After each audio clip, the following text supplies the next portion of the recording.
Segment 3 this evening is an investigative report on bootleg cigarettes, an organized crime operation of awesome size and enormous profits for criminals. And the criminals, as Brian Ross will show us, are getting away with it. The same people who run the heroin business in this country are now trying to take control of the cigarette business.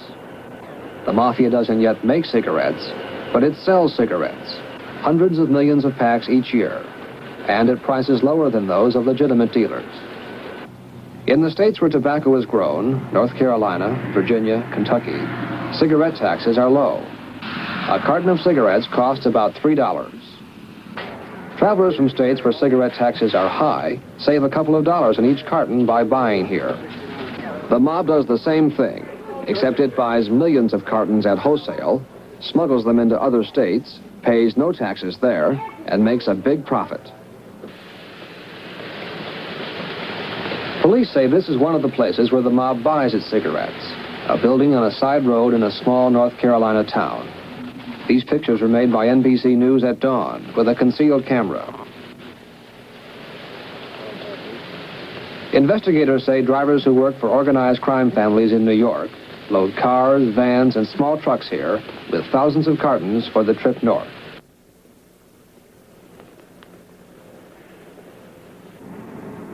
The smugglers move by night, often changing vehicles and license plates as they travel from state to state. A smuggler can make as much as $5,000 with just one carload of illegal cigarettes. I couldn't answer. This man is an organized crime figure who is also an undercover operative for the federal government. Why is smuggling cigarettes such an attractive thing to do? Because it's no risk, it's not a dangerous risk, and there's a lot of money to be made. And how are they running it? Well, they're smuggling them in by tractor-trailers, rented trucks. Or, as I understand, they had a connection with some of these trucks. They used to come up from Florida with grapefruit and oranges.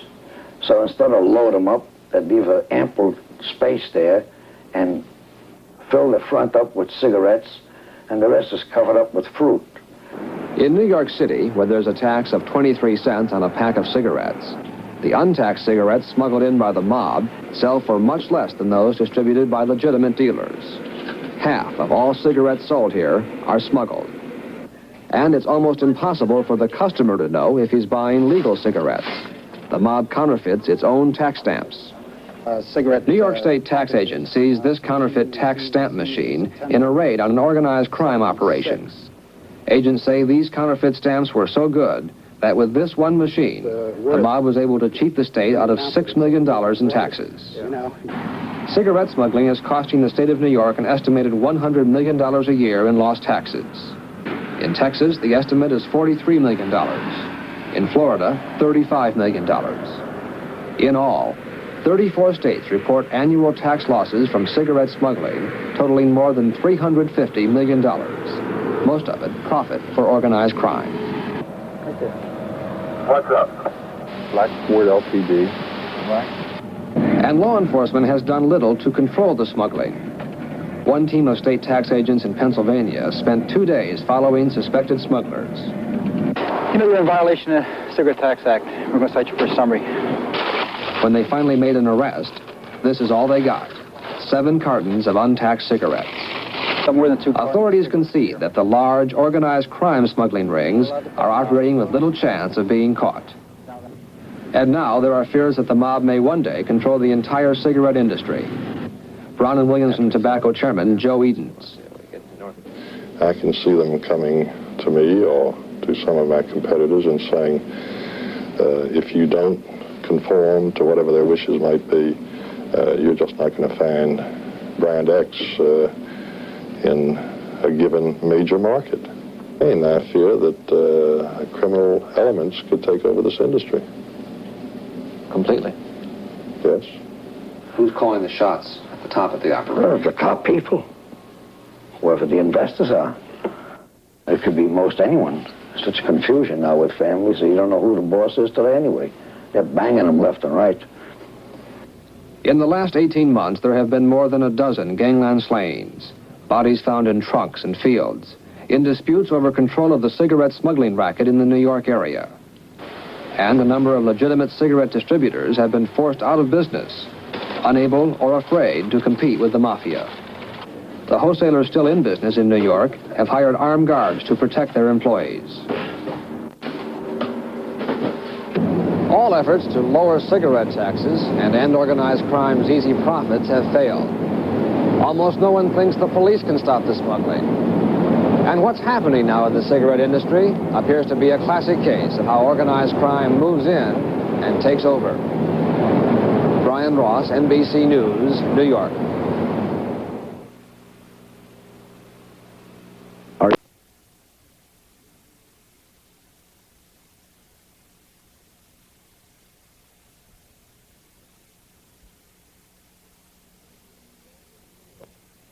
The Buttleggers is the story of cigarettes, organized crime, and your tax money.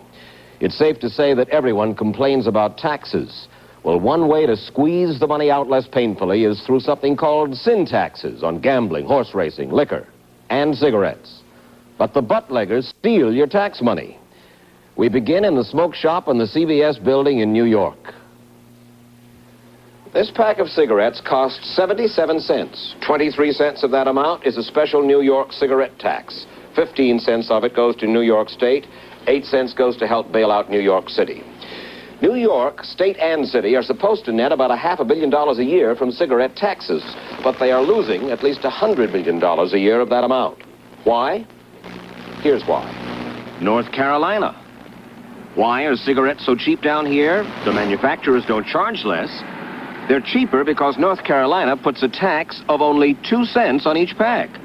So a buyer driving down from Pennsylvania saves 16 cents in taxes on a pack. A buyer from Florida, 19 cents. And if he comes from New York City, he saves 21 cents a pack. I bought 30 cartons. How much do I owe you for all that? $93. $93. All righty. That includes all taxes? Yes, sir. That also includes the federal tax of 8 cents a pack. Now, I am permitted to buy as many cigarettes here as I want, right? Yes, sir. 50, 70, 90, 1, 2, 3. I thank you very much, ma'am. You're welcome. Well, I've just saved $63 in New York State and city taxes. Can you imagine if I had 30,000 cartons instead of just 30? I'm also illegal as soon as I cross the state line up there. Because if you smoke them across the state line, you have to pay that state's tax. Now, no one was upset much when Mom and Pop were illegal with only 30 cartons on a trip. Nor do police officials worry too much about this truck driver on his way back to Florida. He can pick up an extra $200 or $300 a week on the tax spread between North Carolina and Florida by selling cigarettes to his friends back home. But it's big business when loads of 30,000 cartons move regularly up Tobacco Road. Just one of these tractor trailers can turn an illegal profit of about $100,000 per haul, just on the cigarette tax spread between North Carolina and a high-tax state.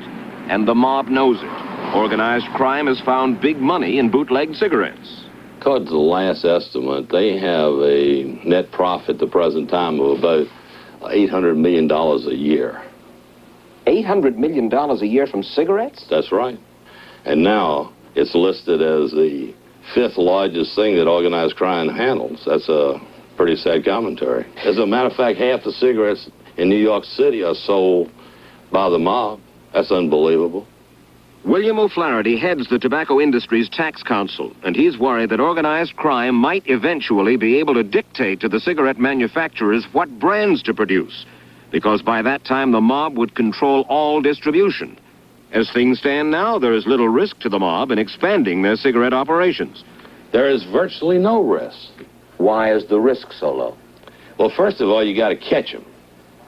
And that's the tough part, because it would take the U.S. Army to catch them. Look at Lincoln Tunnel. If you stopped every truck going through Lincoln Tunnel, it'd tie up New York for a week. And even if you stopped them, you couldn't do anything because you'd have illegal search and seizure. So they'd throw it out of court. I think the conviction rate is something like 0.6%. And what kind of sentences are they handing out? There's one guy who went to jail for 10 days. One of Commissioner James Tully's jobs is to collect New York State cigarette taxes. Commissioner, how many illegal cigarettes did your agency seize last year? 110,000 cartons. That's twice what was seized in some other years, recent years. You know how many cartons a week, illegitimate cartons, come in? Well, I know it's... A million. I know. And how much are you losing? Oh, well, we're losing a lot. Well, the state and city together is losing $100 million, I think. And the problem has become nationwide. This is another thing. You know, it used to be, people used to think this was a New York problem, so, you know, there's lack of sympathy for New York's problems in some parts of the country. But it's become a nationwide problem. And if Congress would act, if they would make it a federal crime... To do what? To transport cigarettes across state lines to sell them in a place where they're untaxed. I can't understand why it isn't a federal crime. But the Congress hasn't acted, and so state revenue agents like Kevin Moran have to cope as best they can. There are only 65 of these agents for all of New York State. Yet some of them have to go to North Carolina for undercover work. Why undercover? Because in order to seize a load of bootleg cigarettes in New York, you've got to witness the loading, for instance, in North Carolina. Otherwise, the case may not hold up in court.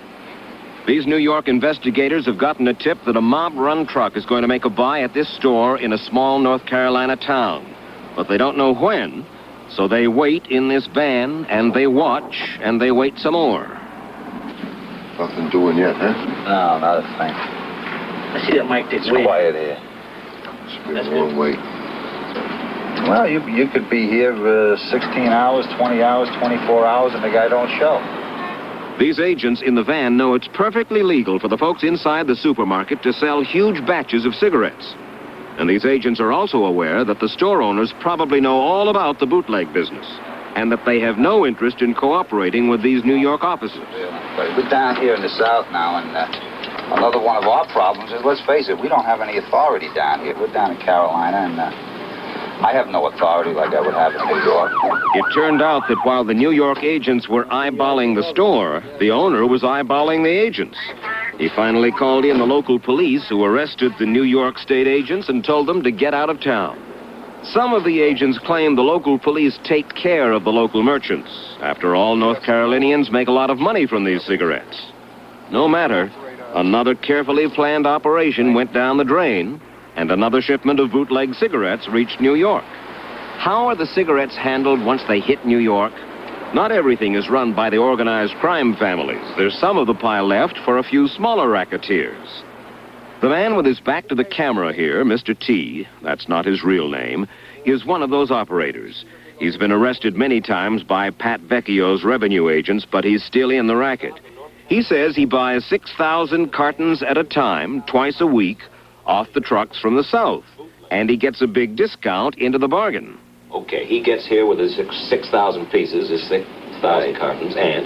He brings them to us in the garage. What do you pay for them? We pay him $2.55 a carton. Something over $15,000. Right. Right. And then we distribute them to other customers that we have. And how much do you sell them for? $3.60 a carton. So you make $1.05 a carton? Right. Simple as that. Right. And this, of course, you're paying income tax on this. What are you laughing about? It's clean. No tax. Tax-free. And you get 12,000 cartons a week. Definitely. So you're talking about $10,000, $12,000 a week. That's in correct. profit. Right. Mr. T is not only a bootlegger, he's also an informer. He gets a bounty of 20 cents from New York State on every carton seized as a result of his tips. He also got a small bounty from us for telling us how he operates. What happens if your friends find out that you are informing, or if they knew who you were talking to us? I would probably be in a lot of trouble. What kind of trouble? Physical trouble? Definitely. They're big guys. They'd probably give me a good beating. Is that all? Just a beating? Well, probably even would kill me. Because there's a lot of money involved. That's a big deal to them. New York depends on informers like Mr. T. These revenue agents are in a cemetery outside Manhattan on a tip. They've been staking out a bootleg operation in a small apartment building down that street.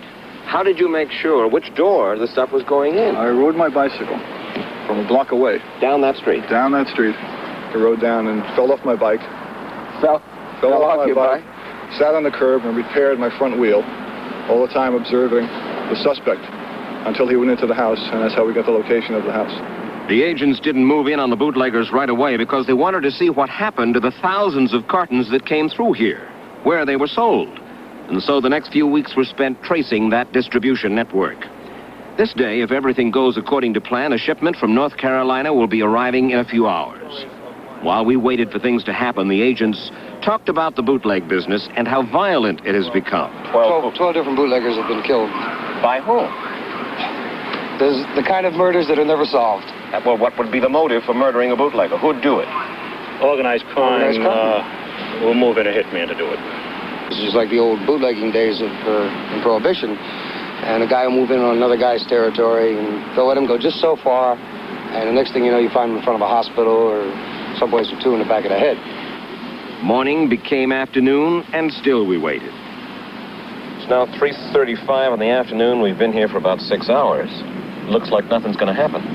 Well, our man's off his schedule, but we're reasonably sure he's got to come here today. Maybe a little late, but so far, every week. You still are going to stake it out? Oh, yes, we will stay with it. It was 7 p.m. before the shipment was finally unloaded. In the apartment, thousands of cartons of bootlegged cigarettes, all with North Carolina tax stamps. You have the right to remain silent. Anything that you do say may be used against you in court. And while the suspect, an illegal alien from Greece, was read his rights, other agents told us what kind of operation was going on here. These will be washed off with an epoxy solution. Yeah, that's the solution right here. This little tax stamp, which is what? This is a North Carolina decal. Yeah. This is a little stamp here. Right. They take the stamps off the cigarettes from North Carolina that way, huh? With epoxy thinner. Right.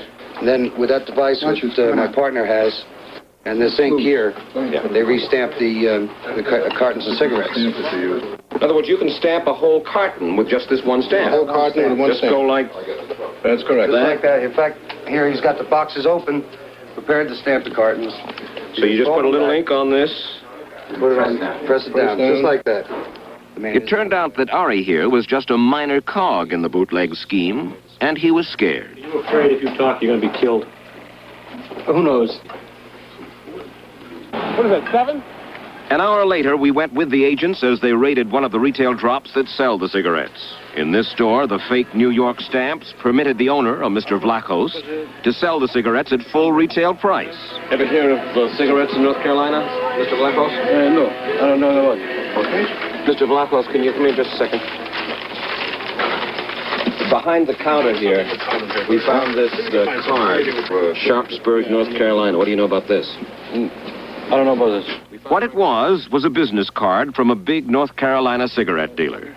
And strangely enough, in the back end of the store, a parked motorcycle with North Carolina plates.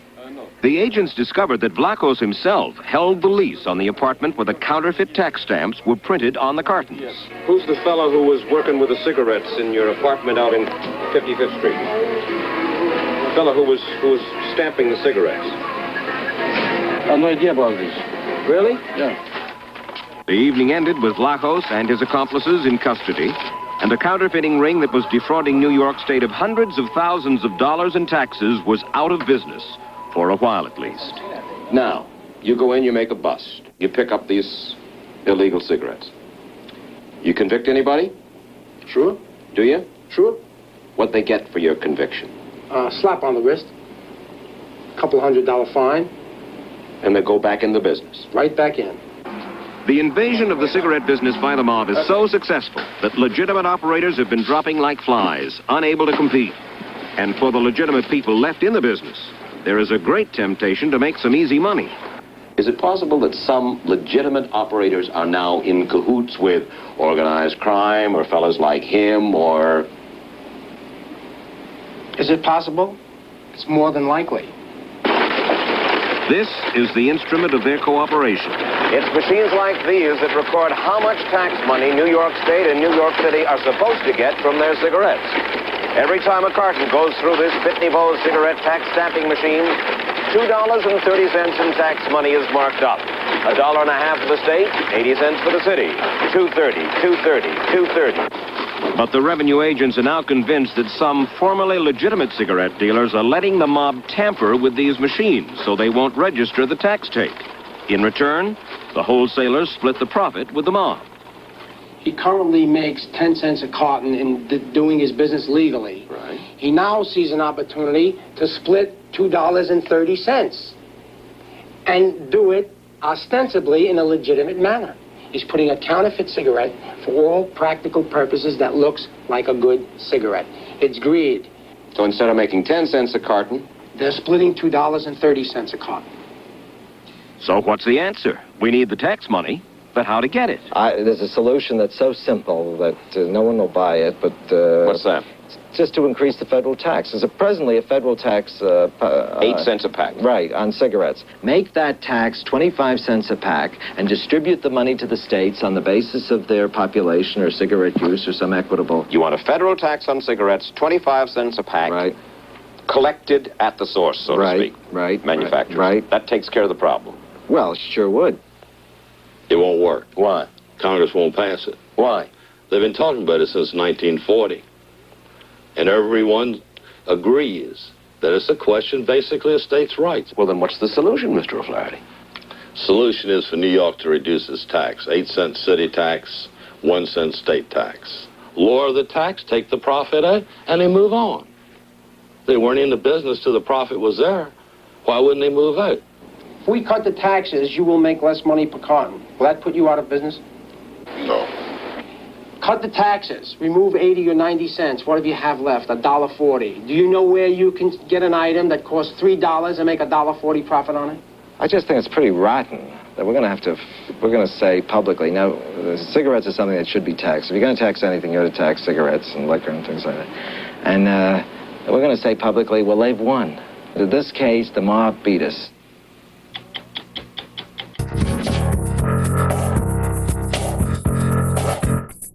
We got inside a big-time smuggling operation on the U.S.-Canada border. And the contraband was cigarettes. There is so much money in the cigarette smuggling business from the U.S. to Canada that guys who formerly smuggled cocaine, marijuana, and heroin have switched to cigarettes. From CBS News, America Tonight, with Deborah Norville and Dana King, and correspondents Bob McEwen, Peter Van Sant, and Bill Geist. Now, from the CBS Broadcast Center in New York City, Deborah Norville and Dana King. When we come back, an America Tonight undercover investigation on smuggling, and you won't believe the cargo.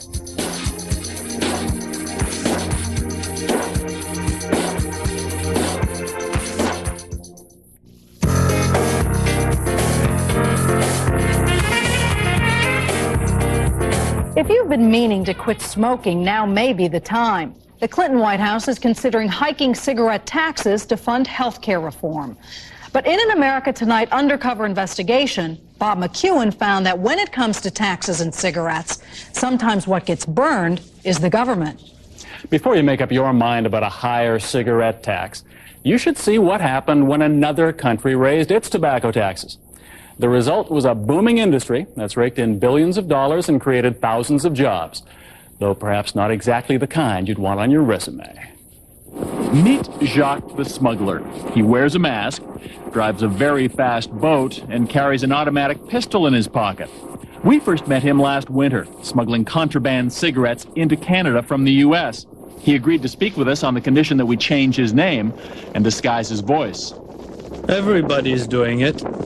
This is an epidemic. Maybe 60 to 70% of the population around here are involved. Jacques says he made more than $500,000 last year. And there are thousands of others like him, all along the Canadian border with the U.S., from Washington to Maine, who made their fortunes thanks to high cigarette taxes in Canada. Every night, sometimes in the middle of the night, I would get phone calls from constituents telling me Mr. Boudria were being shot at.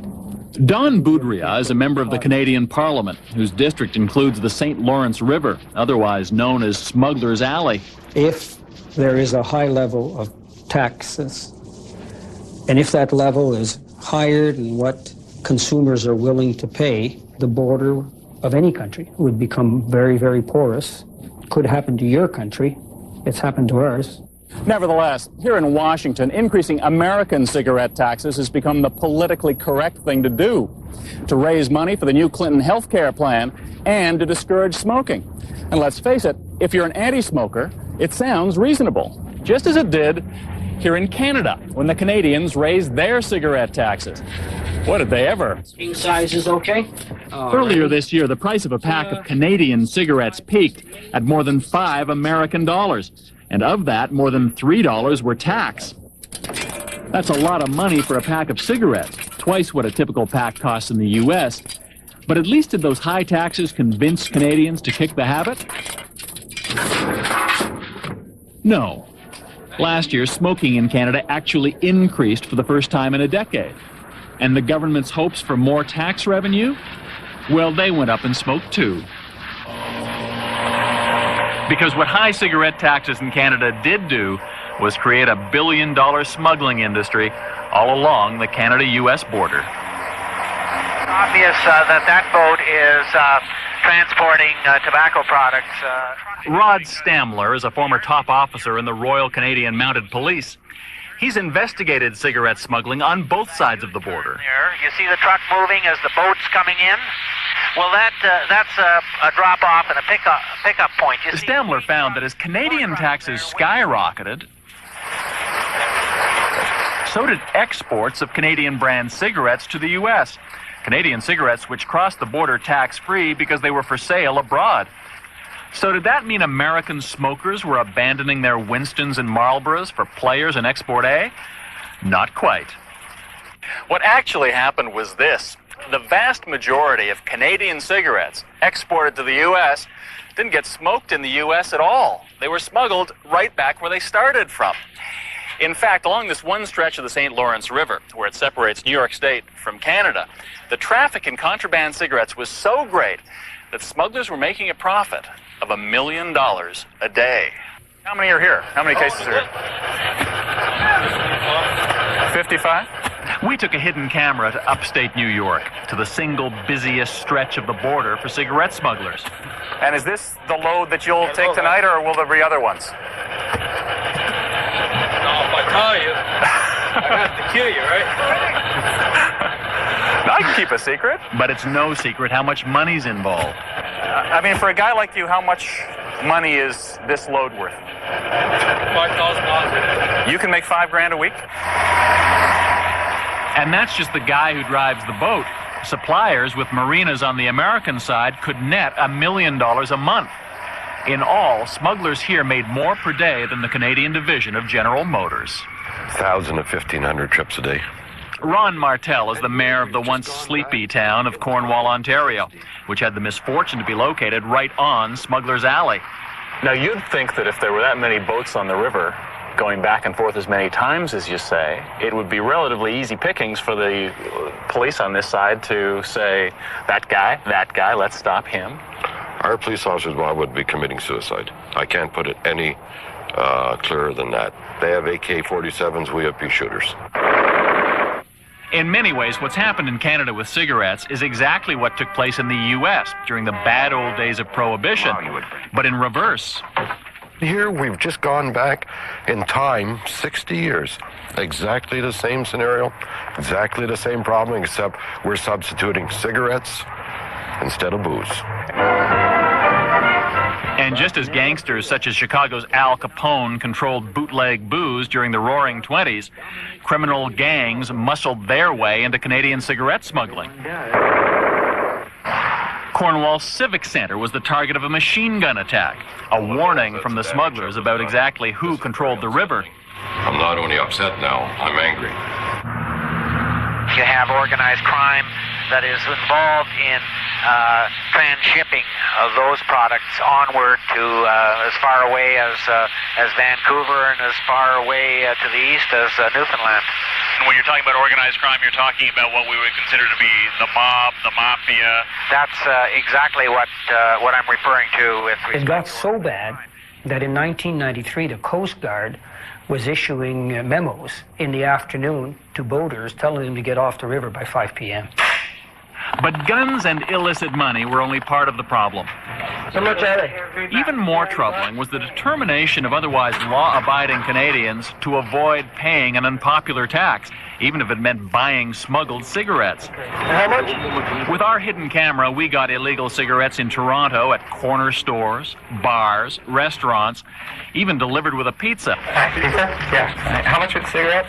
In some parts of Canada, it was estimated that 75% of the cigarettes smoked were smuggled. And some of the people with speedboats and AK-47s even began to think of themselves as heroes. It's a kind of revolt. It's all of the people in Canada making a revolt. And they are all on our side. And how long will it go on?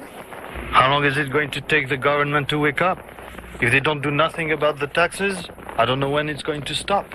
Maybe never. I was the first member of parliament to advocate a lowering of taxes. And what's he going to do to ensure that we stop losing billions of taxpayers' dollars in this? I was accused of everything from being bought by the cigarette companies to being out of my mind. But I knew that we had to take very, very drastic measures. Good evening. The federal government has a new plan to choke off tobacco smuggling. And drastic action is exactly what the Canadian government took. Earlier this year, tobacco taxes were dramatically cut. Cigarettes that once cost more than twice the American price are now less expensive in Canada than they are in the U.S. And what was the impact along Smuggler's Alley? In the space of 10 days or so after we reduced the taxes, that all activity on that river disappeared. Even after all that's gone on here on the U.S. border with Canada, higher cigarette taxes are still an important part of the Clinton administration's health care plan. The question is, if American cigarette taxes do increase, what will happen here on the U.S. border with Mexico? The state of California says that when it raised its cigarette tax just 2 cents this year, it triggered an illegal tobacco trade that could cost the state as much as $50 million in lost revenue. The best estimates are that a federal tax increase would send cigarette smuggling all along this border into the billions. When the Clinton administration places higher cigarette taxes as a plank in their health care proposal to discourage smokers, to raise revenue, what would you say to them? I would say, be careful. There is a threshold, and if you cross that threshold, you're going to create a huge underground industry. You're going to pay the price. Don't do it. I would advise them, don't even consider it. Don't even consider it. New Jersey is the East Coast's prime location for what is known in the trade as buttlegging, the smuggling of cigarettes up Tobacco Road, better known as Interstate 95, from low-tax states like North Carolina to high-tax states like our own. The state of New Jersey collects $176 million each year in cigarette taxes, but the State Division of Taxation estimates that New Jersey loses between $10 and $16 million more to cigarette smugglers. Don't look at it as $176 million revenue in the state coffers every year. Look at it, the converse side of it, of a theft of $10 to $16 million a year. We all have this attitude, well, it's harmless, doesn't hurt anybody, but a theft of $10 million from the state revenue is going to be made up somewhere, and who does it hurt? The average taxpayer. Matthew Diamond runs one of the state's 109 cigarette distribution centers, which affix the state's tax stamp to every pack of cigarettes legally sold in the state. Smuggling is bad for his business. Smuggled cigarettes has to have an effect. These cigarettes are brought in from out of state, down in North Carolina. Has an effect. People will buy less from our stores. The retailers, if they get involved with it, will be buying less from us. Taxes are not being paid on these smuggled cigarettes. The state is losing, as well as the wholesaler. Smuggling also hurts the buttleggers themselves. Violence and hijacking among competing smugglers is fairly common, Prevost says, and cigarettes are such a liquid commodity that they are ripe for organized crime. Traditionally speaking, organized crime per se, whether you think of it in ethnic lines or just an organization or grouping of people to commit an illegal act, has been involved in so-called victimless or white-collar crimes, prostitution, bookmaking, narcotics. Cigarette smuggling is one of these crimes. Federal statistics brought out in congressional hearings indicate that cigarette smuggling is perhaps the fourth largest moneymaker for organized crime in this country. But occasionally it gets messy. After a 1976 tax division bust of a 26,000 carton smuggling ring, this man was tortured and then murdered because others in the ring mistakenly suspected he was an informant. He used a small caliber handgun and put rounds through the kneecaps, elbows, things like that, and ultimately gave him the coup de grace. It is serious business because you're dealing money. That was the taxation division's largest case, but since 1981 there have been 800 smuggling cases investigated, and 40% of them have resulted in arrests. This division of taxation vault is a good illustration of the problem. Thousands of cartons of contraband cigarettes are held here as evidence awaiting trial. Thousands more are kept until they are either auctioned or returned to the manufacturer. These two packs of cigarettes may look alike, but if you look closely you'll notice a difference: the tax stamps. This pack was bought legally in North Carolina, stamped there, and then smuggled into New Jersey. North Carolina charges a state tax of 2 cents per pack, while New Jersey charges 24 cents. That's a 22-cent incentive for smuggling. 22 cents may not sound like much, but it amounts to $2.20 per carton, and with vans and car trunks filled with cartons, that adds up. This is a trunk of a vehicle that we stopped on the highways coming into our state, and it shows well over 1,000 cartons that were being smuggled into our state. That's how much money in that trunk? Tax loss to the state, $2,500. Just one car, one trip. And conversely, the same amount of profit? Roughly $1 or more per carton profit on the street. In June, New Jersey raised its cigarette tax a nickel a pack. That gives the state the second highest cigarette tax in the nation, topped only by Wisconsin's 25 cents a pack. New Jersey also has what's called the Unfair Cigarette Sales Act, which says cigarettes can't be undersold. Right now, the minimum price is 74 cents a pack. A carton sells for $7.40 here retail and $4.50 in North Carolina. New Jersey's recent tax increase was designed to bring into the state coffers an additional $36 million in its first year. But state taxation officials are now questioning whether the tax increase could ultimately mean a net loss to the state due to smuggling. Initial projections show a possible 25 to 35% increase in smuggling, they say, in large part due to the higher cigarette tax. Well, statistically, it's very readily apparent that the only states that do have this problem are the high-tax states, whether they're in the northeastern corridor or in the Midwest where they have similar high taxes. And you have the relatively close availability of cigarettes at a low tax rate within, say, a day or half a day's drive away. Now, being realistic, you do have to anticipate that. Another factor which may contribute to increased cigarette smuggling is the budgetary problems of the Federal Bureau of Alcohol, Tobacco, and Firearms, or ATF.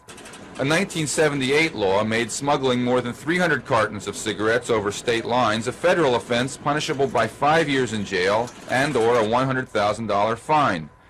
This stiff penalty and the Bureau's subsequent cooperation with taxation departments throughout the country resulted in a decrease in cigarette smuggling. Prior to the 1978 law, state taxation agents like these were unable to make an arrest out of state. They would have to follow vehicles with Jersey plates all the way from North Carolina, or call ahead with a description of the car. In the process, they often lost the vehicle and the contraband. Federal ATF agents like Joe Bredehoff have jurisdiction regardless of the state. So smuggling decreased in New Jersey in 1979 and 1980. But since the fall of 1981, because of budget cuts, ATF has had to eliminate almost its entire tobacco enforcement. It recently received a supplemental budget of $24 million until September, but none of that money is earmarked for tobacco. Bredehoff questions how much they will be able to accomplish between now and September. We've mostly worked for the past 11 months as an intelligence gathering and then referred the information to the appropriate state agencies. We've taken no active part in investigations, and we haven't gone out and solicited any investigations that we had for 3 prior years. Marlboro Soft, 100, 2. This ATF surveillance film shows one of the largest smuggling rings the Bureau has been able to crack. A New York City-based ring took orders directly from consumers for bootlegged cigarettes, used a Virginia distributor and drop points in storage garages in New York and Englishtown, New Jersey. By selling the cigarettes directly, the bootleggers made the ATF investigation more difficult. It was very hard to first get into the operation and then offer the services to join their operation as an employee to find out actually who was funding the operation. The indictments that came from this were wire fraud, conspiracy to violate the federal tobacco laws, and this was our first RICO indictment, which was the Racketeered Influence and Corrupt Organization statute. This is where they use an enterprise, and this was a cigarette operation, for illegal means, and we're talking about a large conspiracy in a multi-million-dollar nature. But it remains questionable whether ATF will be able to continue similar ambitious investigations. Although it is funded until September, its future, and some officials say, ultimately the battle against cigarette smuggling, looks dim.